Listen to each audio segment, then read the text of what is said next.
ঠিক আছে জায়গায় আমরা মানিকপুর আর আমার গ্রামের ভিতরে ফার্স্ট মাইল। হুম কীভাবে হয়েছে?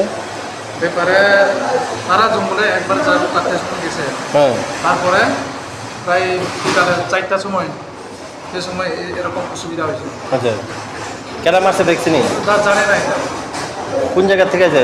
জঙ্গলে কি করতে গেছিল? জঙ্গলে একটা নদী বড় আছে, এটার কই আমি মালটা হুম এই মালিদর এর ভিতরে আর কি। মালিদের ভিতরে মানে কি করতে গেছিল এখানে? এর জারু কাটতে গেছে, ঝাড়ু কাটতে? জঙ্গলে জারু। সঙ্গে কে আসলো? সঙ্গে নাই, কেউ নাই। তারপরে তারপরে এর এরকম অবস্থা পরে কোনো মতন কষ্ট করে ইয়ে করছে, তারপরে আমি শুনছে কি বন্দুক দিয়ে মারছে? জানে না কি বন্দুক দিয়ে? গাদা বন্ধ হইব। আচ্ছা নাম কি? তুলো রত্ন রিয়ান। রিয়ান বাড়ি? বাড়ি খাস নাই।